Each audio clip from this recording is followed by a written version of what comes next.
Welcome to The Middle. I'm Jeremy Hobson, along with our house DJ Tolliver, who is back this week. And Tolliver, it turns out that the $1 billion that Congress just rescinded from the Corporation for Public Broadcasting did, let me see here, absolutely nothing to reduce the national debt. You had to check your notes for that one, huh? I did, yes. But I've never heard of the debt going down. Is anyone here? It could happen. It is something that is technically possible, but it turns out the debt is increasing by almost $4 billion per day in this country. That is in part because of all the interest we're paying on the $36 trillion in total debt right now, and because we're adding to that debt by more than $1 trillion a year by not bringing in as much in taxes as we spend on everything from the military to Social Security.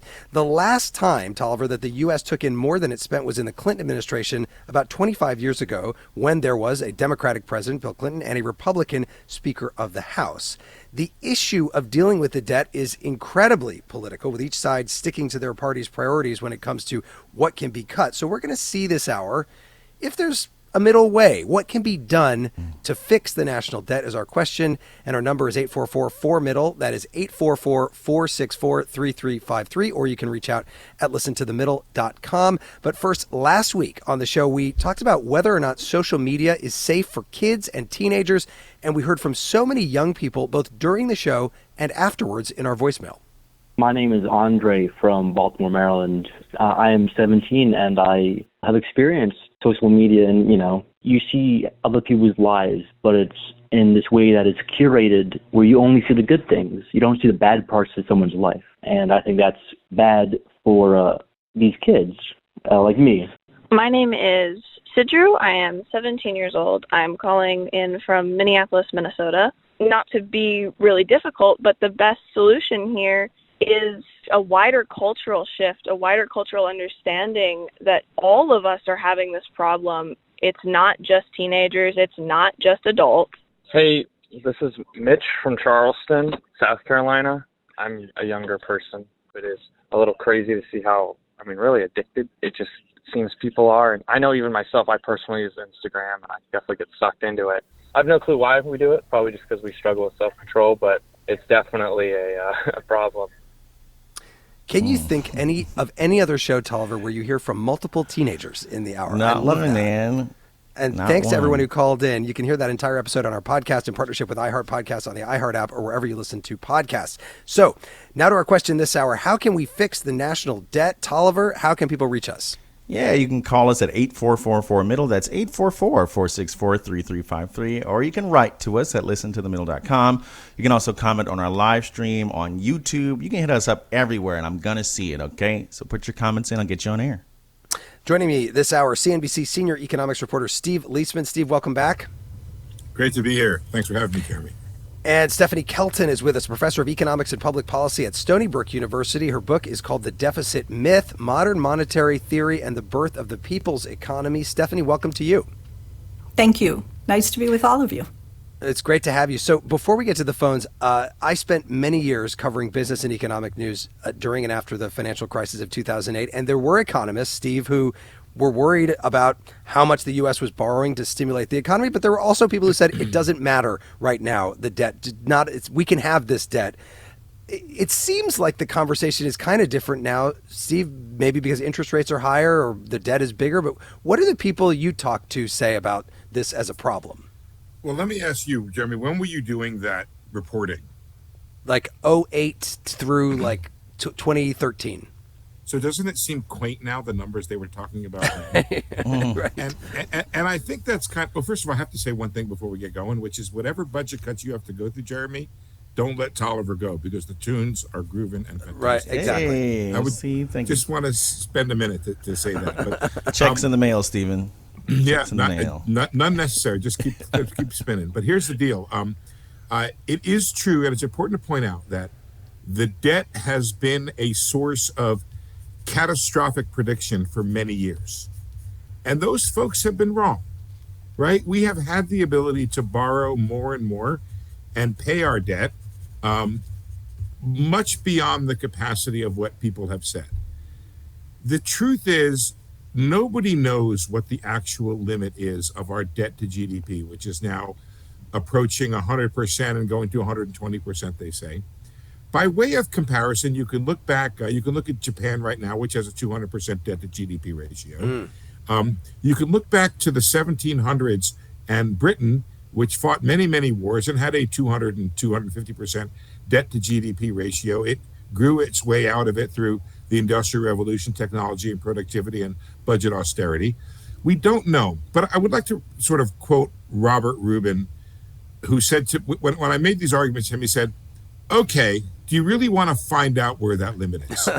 And I don't think I want to find out, and I don't know where that limit is, and I know that there's been a lot of, what's the word, catastrophizing of the debt to GDP, and it has been wrong. I think Stephanie is chomping at the bit, has something to say about that. But just before I let her have it, have the microphone, I would just point out that over time, what's unusual and worrisome to me about the debt to GDP right now is it's rising at a time of peacetime and of expansion. Right. And that's the thing that is most concerning. And so when it comes time to need to help people and to boost aggregate demand in a recession, I have concerns that the resources may not be there.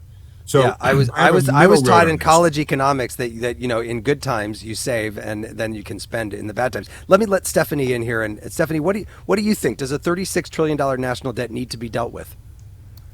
Well, no. I mean, look, I'll throw out an example, and I'm only partly kidding, and actually I'm not really kidding. I drive a Ford Mach-E.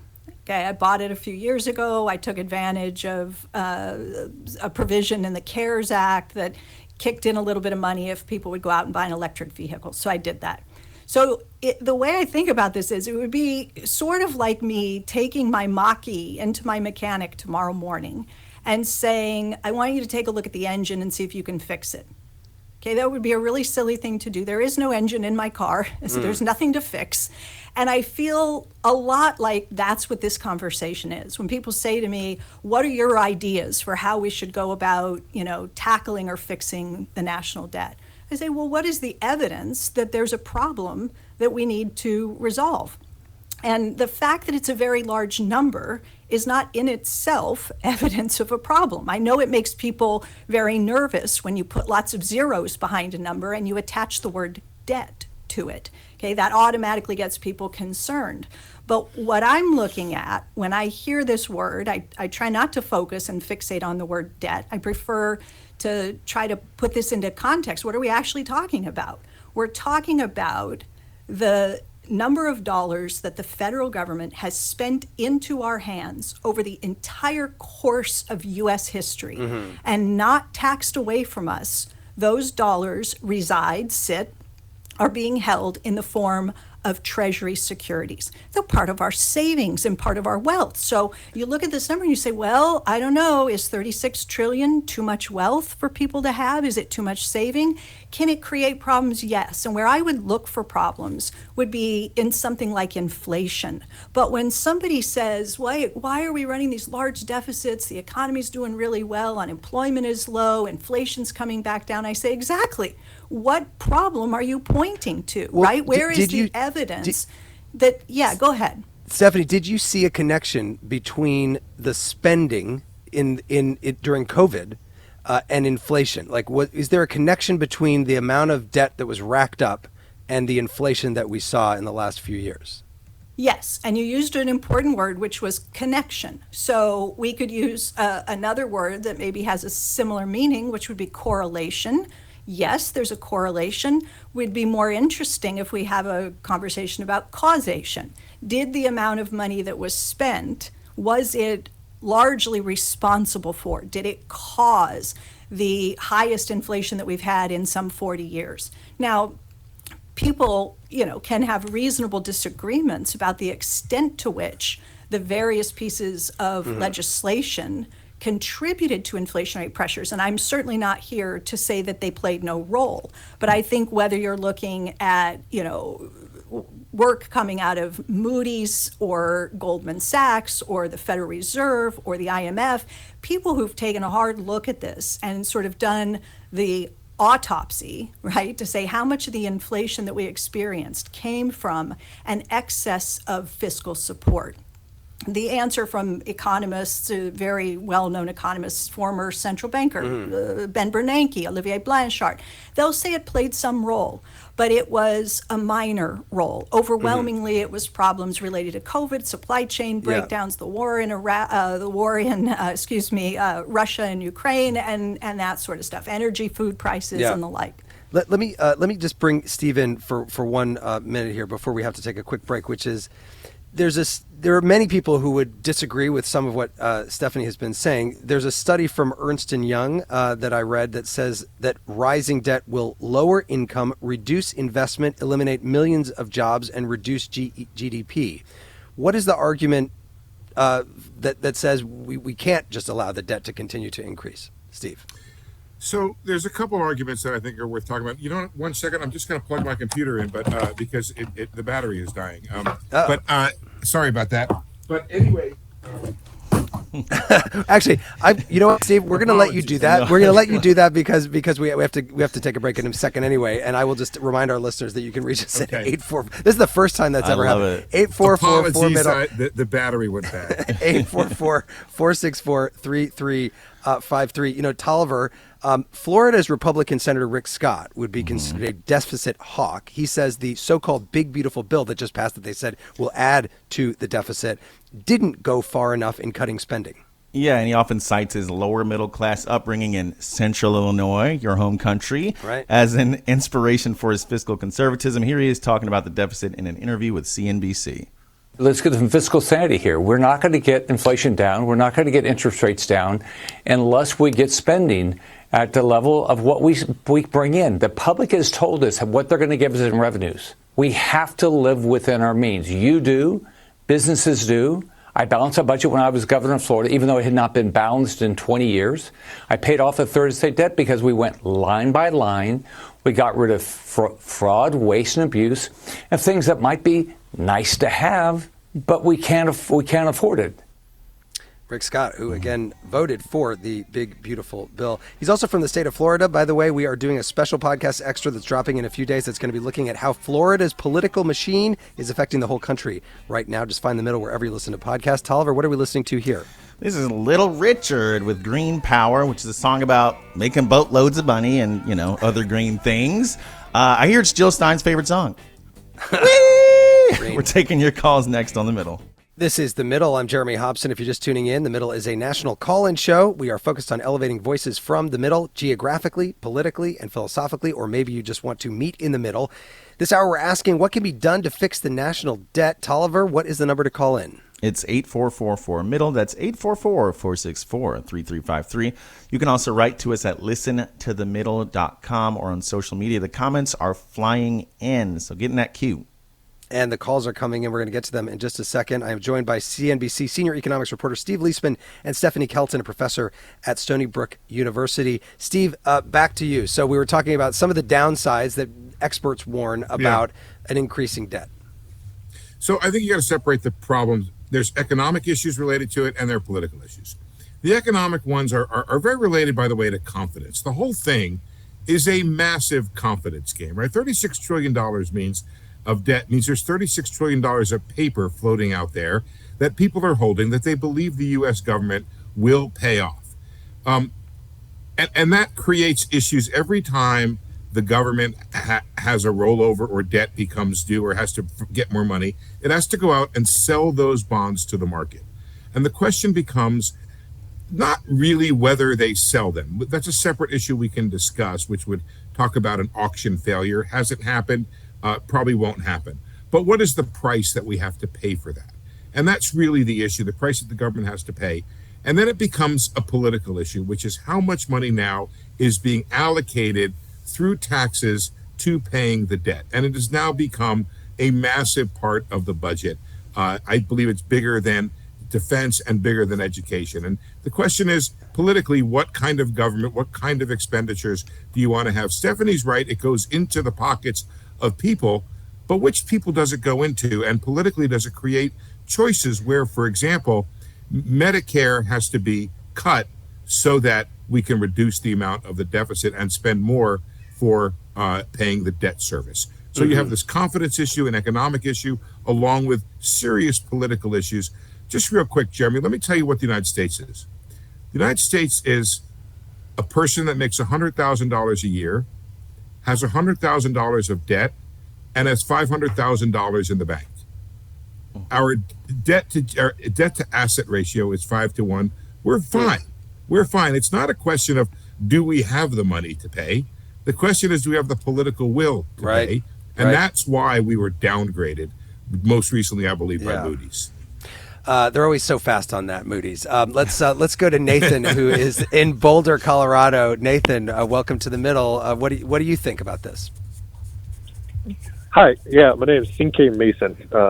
I think that we need to redefine what national defense means, because that's one of our core issues, is through keeping a very vague answer of what national defense means that allows us to keep going imperialistically and keep defending other nations, other things that ultimately does not turn back into good debt for us. I also think that we need to roll Social Security and Medicare into state budgets, and the states are now accountable for this so that we don't have to lose money sending money to D.C. to back in processing fee and employment fees. Interesting. Nathan, thanks for that call. Stephanie, he brings up Social Security and Medicare, two very big parts of our spending. The last time Social Security was touched was in the early 80s. Is it time to think about raising the age or means testing it in order to, because national debt aside, they're going to run out of money, according to the experts, in like 10 years, and so they're not going to have enough to pay it out fully. Would you touch that as an economist? No, I wouldn't. Look, when it comes to Social Security, I look at this and I focus on three things. Okay, the Alan Greenspan, you said the last time it was touched, 1983, it was known as the Greenspan Commission. Alan Greenspan, when he was Fed chair, testified before Congress. And at the time, then Congressman Paul Ryan, asked Alan Greenspan this question that you're basically asking, which is, what do we do about the fact that Social Security is running out of money? Shouldn't we begin to privatize the system, move to personal retirement accounts? And Alan Greenspan said, absolutely not.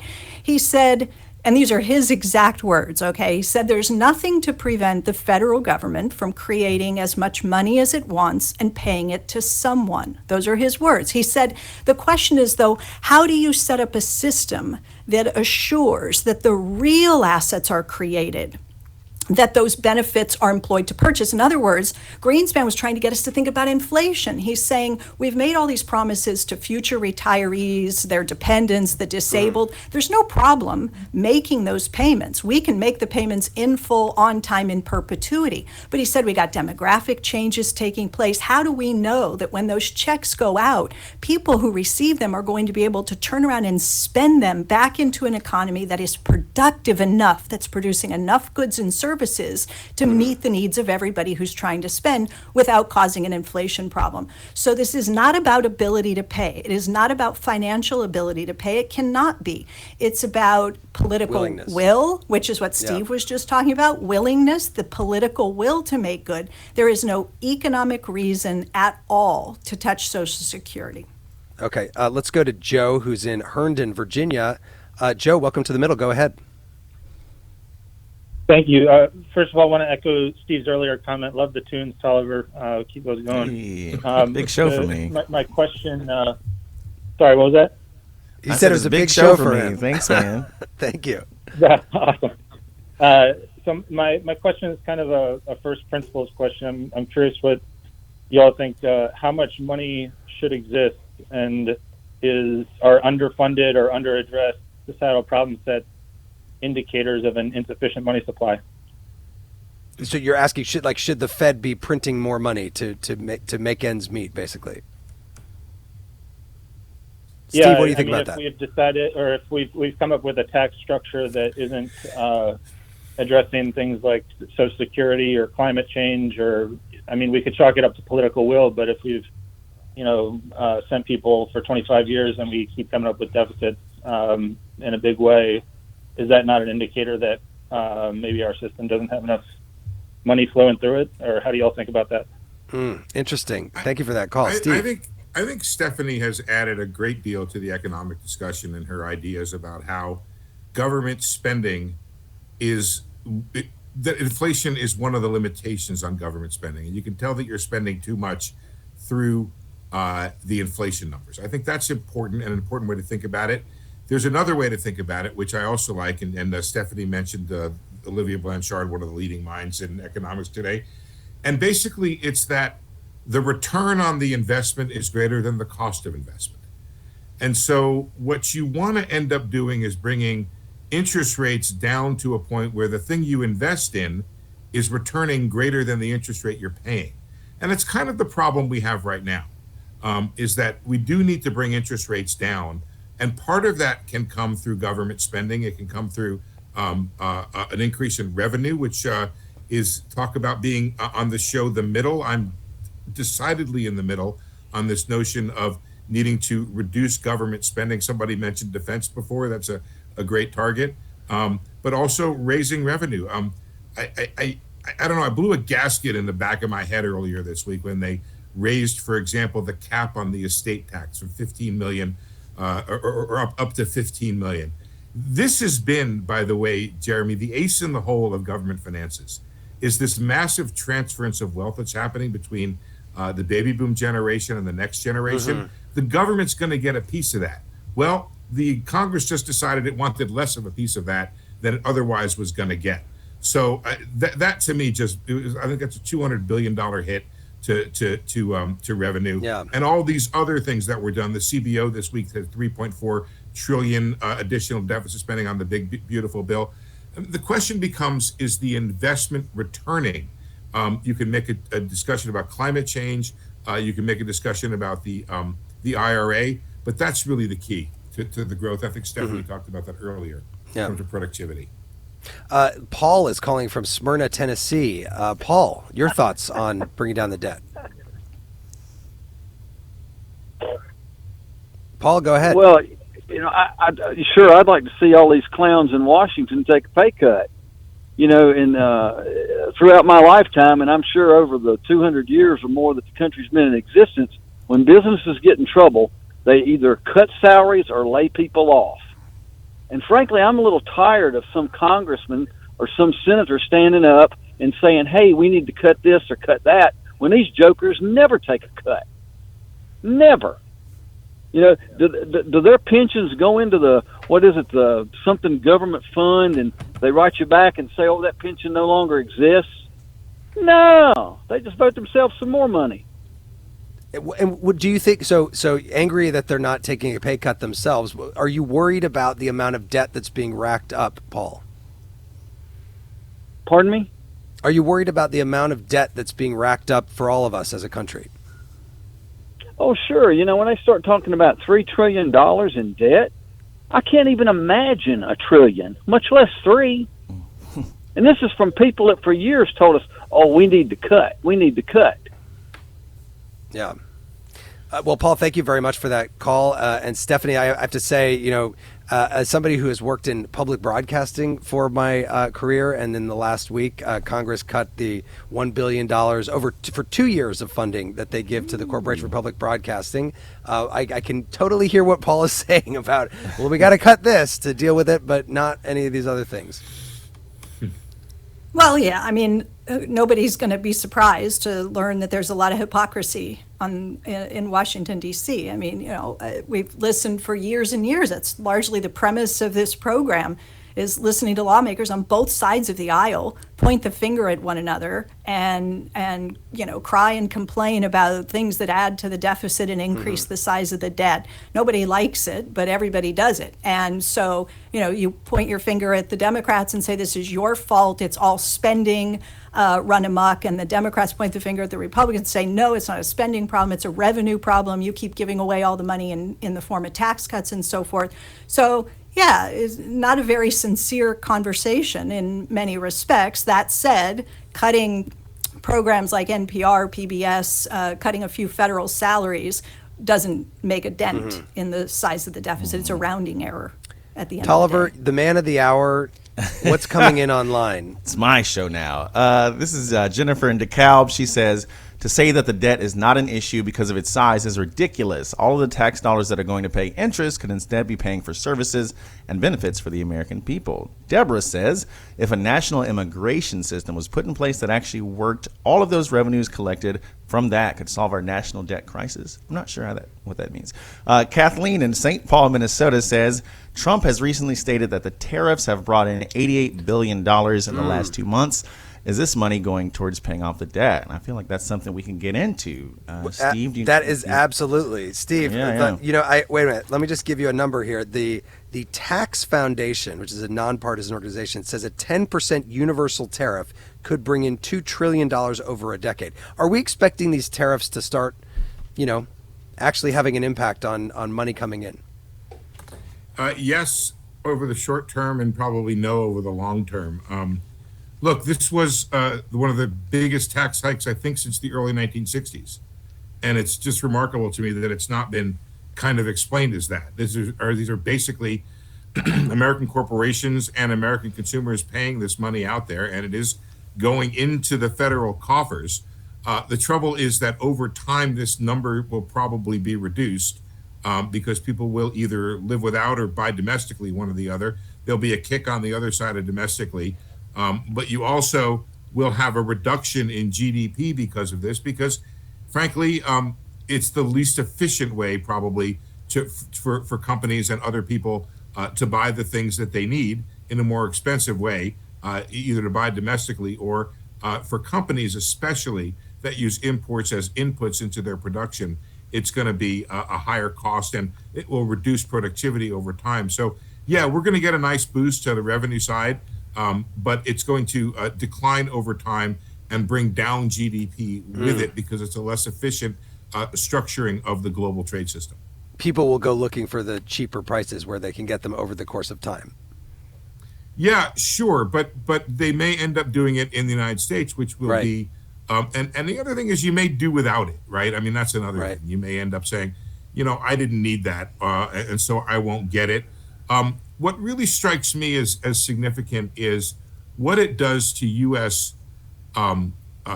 Innovation, in that we have been able to innovate through a global supply chain. Think about Apple. Apple is a virtual manufacturing company. It doesn't manufacture anything. Everything it does, all the manufacturing it outsources elsewhere. Okay, so bring it back home. Now ask yourself, does Apple exist if all the production is domestic?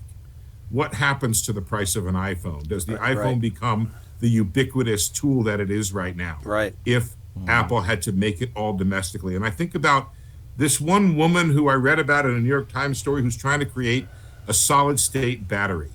She's a Chinese immigrant, educated in the United States, became an American citizen, raised money from Mercedes in Germany, and is making the prototypes in South Korea. That's what's happening. That's the way the world works. That's how we innovate. Let's get to Marilyn in Birmingham, Alabama. Marilyn, welcome to The Middle. Your thoughts on the debt?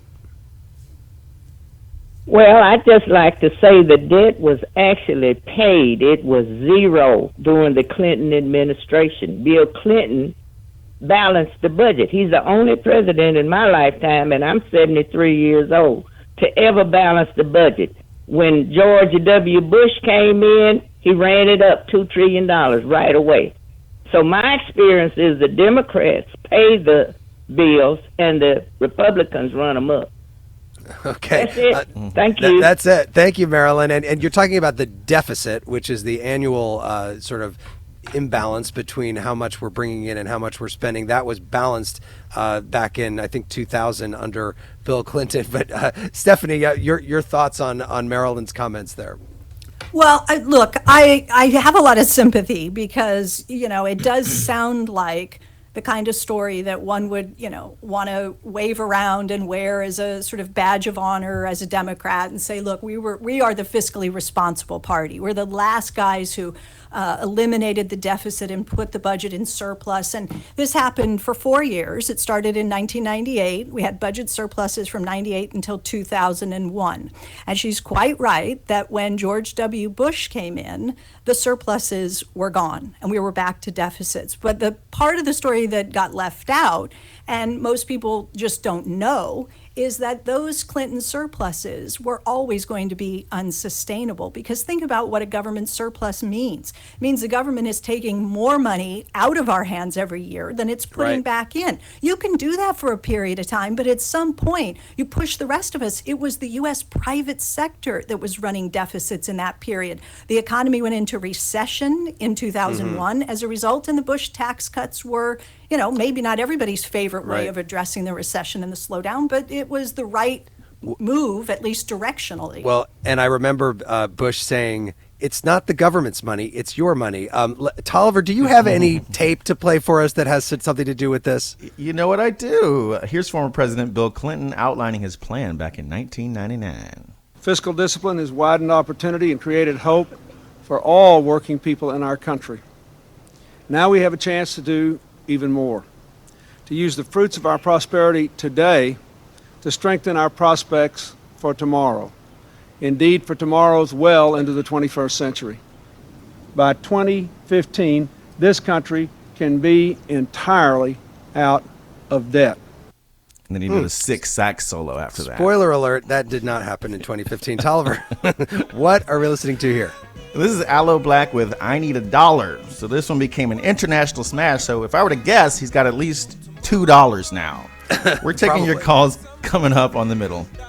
This is The Middle. I'm Jeremy Hobson. This hour we're asking what should be done about the national debt, if anything. You can call us at 844-4MIDDLE. That's 844-464-3353. You can also reach out at listentothemiddle.com. I'm joined by Stephanie Kelton, a professor of economics and public policy at Stony Brook University, and CNBC senior economics reporter Steve Liesman. Steve, before we go back to the phones, one way that it seems economists on both sides agree you can increase tax revenues is to actually have enough people working for the IRS to collect them, make sure that they're crossing all the T's and dotting the I's. The IRS workforce is down by a quarter since January, and the big, beautiful bill cuts the numbers even further. Why does Trump want to cut the IRS, and Republicans, why do they want to cut the IRS by so much when it means that there will be less revenue coming in? You know, I think some of it has to do with a sense of the IRS being unfair to Republicans during the Biden administration. I think that was some of it. So they're kind of on the MAGA hit list. That's one thing. Look, I think they want to maybe ultimately dismantle the structure of the federal government the way it exists. And I mean, some of this dates back, Jeremy, to the 30s and the establishment of some of the welfare system created by FDR when it came to Social Security and other things. And I think they want to stop the ability of the government to raise that revenue. If you want to raise revenue and you care about that stuff, you would not do what they're doing relative to IRS employment. I think that's, what they talk about when they talk about how to solve the deficit from a revenue problem, they talk about broaden the base and collecting the taxes that aren't paid, and that's a considerable number. Yeah. Mike is calling from Denver, Colorado. Mike, welcome to The Middle. What do you think should be done about the debtor? What are your thoughts?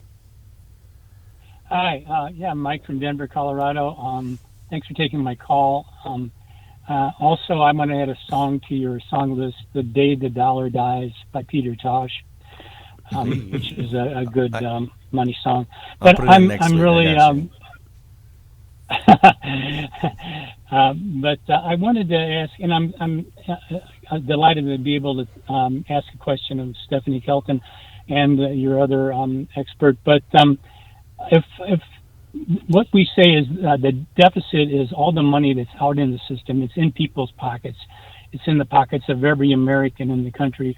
The problem isn't the money not going into the pockets of people who are going to respend it and reinvest it in the economy. It's going into the pockets of the wealthy and corporations who are going to use buyback stocks to increase the value of their stock, or they're going to park their money in an offshore account somewhere. So the money's not being reinvested in our country, and therefore it can't be taxed. and therefore the deficit goes up and up and up because the wrong people have the money in their pockets and they aren't reinvesting it in the economy. Stephanie, that's to you. It's such a good and important point. So let me say two things. First, a reminder. Every deficit is good for someone. The deficit, the thing we call the government deficit, is just the difference between two numbers. The first number is outlays, how many dollars the government pushes out into the economy every year. For simple numbers, let's call it 7 trillion right now. The other number is how many they take back out, mostly in the form of taxation. Call that 5 trillion. If they put 7 in and take 5 out, what they're really doing is depositing to somewhere. And this gets to the really important point. Every deficit is good for someone. The question is for whom and for what? Are those deficits helping us to address real problems in the economy? Are we getting better health care, education, infrastructure, defense, whatever it is? Or, as the caller just alluded to, is that money pooling up in the hands of a relatively small population of people who don't recirculate it through the economic system so that it runs through the veins of commerce and helps to support jobs and economic activity more broadly? So it's important. Every deficit's good for someone, but not all deficits are created equal. It's a really important point. Ryan is calling from Pittsburgh, Pennsylvania. Ryan, go ahead with your thoughts. Hey, thanks for taking my call tonight. I was hoping your two commentators might be able to offer some insight into, has there been in the past efforts to pass a balanced budget amendment? And more recently, is there anyone who is trying to take this up? And if so, what would the feasibility be of getting this through? Or is this something that actually people in both parties would prefer not to actually happen? Thanks. Thanks, Ryan. Yeah, Steve, it's interesting because even if you believe that the deficit or the debt is not a problem, the idea of passing an amendment that says we've got to have a balanced budget, that we bring in what we spend, could still be the case. You could still want to do that. No, you wouldn't. But Congress keeps trying to be like Odysseus, right? And tying itself to the mast so it won't be tempted by the sound of the sirens. And every time the sirens sing, they untie the rope. They passed all kinds of things. There was pay-go and all sorts of things. But let me try to go to the 30,000-foot level on debt, just real quickly, which is debt is not bad. There's a wonderful book written called Financing the American Dream, which is actually the history of debt in America. And what this book tells us is that we have had a history in this country of thinking that debt is very, very bad morally while we borrow extensively. And it's part of our whole kind of religious conflict with our capitalist system, which is deeply ingrained in the contradiction of America. But first of all, we want a large debt market. The world wants and requires a large U.S. debt market. It is the grease that lubricates the world. We benefit enormously and inordinately from this large debt market. We have foreigners buying our debt. They desperately want our dollars so they can buy our debt and they sell us stuff. And we could get into the whole trade thing if you like, but that's a real reason for the massive trade deficit is that people want our dollars in part so they can buy our assets because they love our assets, because they love our debts, our debt, and they buy it and they keep interest rates down. And ultimately, we do not want to get rid of our debt. We'd like to control our debt. It would not take very much, Jeremy, in my opinion, for the U.S. government to say, we have a plan over a 10 or 20 year period to control our finances. And this could bring down interest rates, I don't know what, maybe 50 basis points or half a percentage point, or maybe a percentage point, if the United States showed it had some responsibility for the debt. That's just the problem. The problem I think Stephanie laid out earlier is every party comes in and says, they preach their austerity and they act and spend like mostly drunken sailors.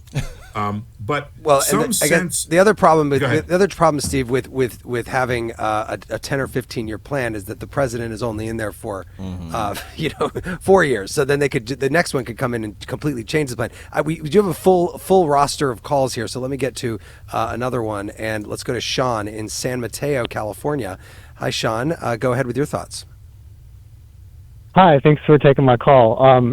So I want to touch on something that was just mentioned, actually, right before I got on, which is that I don't think the debt is a problem. It's the deficit, and it's the debt service payment as a share of GDP. And what I mean when I say that is I think there is a runaway point where if our foreign debtors don't believe that we can realistically pay it back, or that we're less reliable. We've seen recently the risk premium go up on long-term treasuries. On bonds, yeah. So, yes, and that actually is a vicious cycle, because that means our debt service payments just keep growing as a result of that, which means it crowds out public investments that we could make in the public sector and private sector. And then we get slower economic growth as a result of that. And it's a runaway train where our economic growth never catches up to our debt service growth. And one more point I would put on this is that I don't think there's ever been a moment in time where we've actually grown our way toward a smaller deficit. I mean, we ran up all in all close to $8 trillion during COVID. And that added to the deficit, and we're not going to have that kind of GDP growth going forward because of our shrinking labor force. So we're never going to grow like we did the past couple of years, is my point. And so I don't see us growing out of this. I think we just need to take some reasonable steps to show bondholders that we're going to keep this in check. And it won't get out of control. I think that's a lot there, Sean. Thank you so much, Stephanie. Let's just talk about the fact what he brings up, which is true, is that the premium on the debt, the yield on the Treasury bonds has been going up. It's higher than it was a few years ago. We're spending more money to have this debt. Is that a problem? Well, it depends what you mean by a problem. What you mean is, and he sort of started with this, was to say something about whether we can pay it. It isn't about whether we can pay. There's a willingness to pay argument when the ratings agencies take a look at U.S. debt and they, grade the U.S. Sovereign risk. They are usually careful to say we're talking not about the country's ability to pay, but we have concerns about willingness to pay. Sometimes we play around with the debt ceiling limit. We threaten to default or something like that. So separate the two. The willing to pay versus the ability to pay. But it isn't the case that because interest becomes a very large percentage of the federal budget, that somehow the government isn't going to be able to afford to make investments in other parts of the economy. This is exactly the same argument we heard in 2017 when the Republicans passed the tax cuts that were called the Tax Cuts and Jobs Act. There were a lot of economists on the left, Democrats, people who served in Democratic administrations, who said if the Republicans are successful and they push these tax cuts through, one very well-known economist said, I'll tell you exactly what he said, the United States of America will be living on a shoestring for decades to come because of the increases in the deficits. Okay, that was Larry Summers. Another one that Steve referred to earlier is Jack Lew. Jack Lew said if we get into some kind of military conflict, if we have an economic downturn, some other kind of financial crisis, the money won't be there because the Republicans spent it all on tax cuts. Boy, was that wrong. How do we know it was wrong? Because COVID happened. And when COVID happened, there was the crisis. And what did we do? Congress put the legislation together, the votes were there, and trillions of dollars went out the door. So again, if you don't like the fact that you're spending more on interest than you're spending on defense, there's always the option to spend more on defense. We could also explore maybe ways to spend less on interest over time. But these are political decisions. They're not economic constraints. They're not financial constraints on the federal government. Right. Fazio is joining us from Minneapolis. Fazio, welcome to The Middle. Your thoughts? Hi, I've been a big fan of Professor Kelton ever since seeing her TED Talk, which triggered my amateur self-study of macroeconomics, starting with your book. So thanks for that. Thank you. I have an answer. I have an answer and a question, if you don't mind. I'll try to be quick. First, the best story I use when asked about the size of the debt is that I hate to admit that I am old enough to remember the Reagan tax cuts that pushed the national debt past the milestone $1 trillion in 1982. There was a large outpouring of concern and commentary expressed in the media with such metaphorical weeping and gnashing of teeth, rendering of garments over this milestone, and the millstones that we were hanging on our grandchildren. Well, we are now 37 times that amount and 2 generations removed. And I haven't seen any people wandering around with millstones or any financial or otherwise consequences from this. So, kind of use your own eyes, as they say. So, but my question now is, the U.S. has been running a chronic trade deficit for a long time. Warren Mosler and perhaps your other MMT colleagues claim that foreigners get the cash, but we get the goods, a net positive for us. Some others, such as Professor Steve Keen, claim, and as modeled in his system dynamics simulator, that long-term trade deficits are damaging to the economy. So I'm curious to hear Professor Kelton's position on chronic trade deficits. Should we be concerned? Okay. Thank you so much for that, Fazio. And I'm going to actually, though, ask Steve Liesman to step in first, and then we'll go to Professor Kelton on that, since Steve's been off the air for at least a few minutes at this point. Well, I don't want to take the ability of the caller to get an answer from Stephanie. I'll just say no. The answer is no. The trade deficit is just the other side of our current account surplus. We have massive dollar inflows from all around the world. America is astride of the global capitalist system. The president says the world is taking advantage of us. That's not really true. America really is the recipient of largesse from all over the world. And when they buy, they give us goods and we give them funny pieces of paper. I'll take that trade all day long. Stephanie Kelton, what about the trade deficit? Look, I think I'm mindful of time. I'm watching the clock. I'm largely going to agree with the way Steve just put it. That's how I opened the chapter on trade in my own book. But then I went much, much deeper. Trade is a thorny issue. There's a lot of nuance here. It isn't all good. It isn't all bad for either side of the trade party in these things. So can it lead to problems? Can offshoring lead to some job losses domestically? Sure. Are there things that we could do to respond to that domestically, to reemploy people in other ways? Of course there are. So even when there are problems associated with chronic trade deficits, there are policy responses that we didn't choose, that we should have chosen, that would have allowed us to reap even more of the benefits of trade. Tolliver, just a comment or two from online. Sure. Carolyn in Colorado Springs says, raise the income level limit for Social Security taxes to $750,000. Close tax loopholes and regulate and penalize overseas tax havens. And then Paul in Kansas City says, many conservatives are following President Trump's lead to call on the Fed to lower interest rates.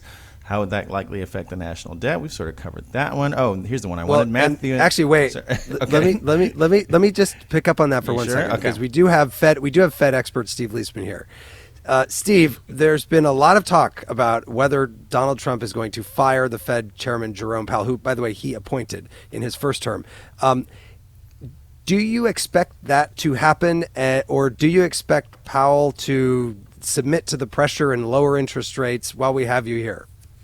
I do not expect him to do that, and I don't expect the president to fire Powell, at least not today. Earlier this week, the president was singing a different tune. We believe he was spoken to by cooler heads within the administration who told him to back off that. There was a meeting today at the construction site that the president has created an issue out of nothing.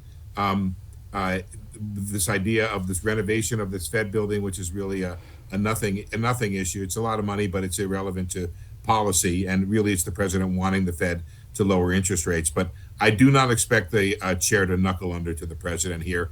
He'll go down fighting on this one. Just for people who haven't been paying attention, that the president is focused on the renovation cost at the Fed, because then if he could figure out a way to fire Jerome Powell for cause, he would be able to do that, but he can't just fire him for no reason. I want to thank my guests so much, CNBC senior economics reporter Steve Liesman and Stephanie Kelton, professor of economics and public policy at Stony Brook University. You've been great. Thank you so much to both of you. Thanks for having us. And don't forget, The Middle is available as a podcast in partnership with iHeart Podcasts on the iHeart app or wherever you listen to podcasts. And next week on The Middle, we'll be back here asking if crime is an issue where you live and what can be done to address it. As always, Tolliver, how can people get in touch with us? You can call in at 8444-MIDDLE. That's 844-464-3353. Or you can reach out at listentothemiddle.com, where you can also sign up for our free weekly newsletter and support us with a tax-deductible contribution.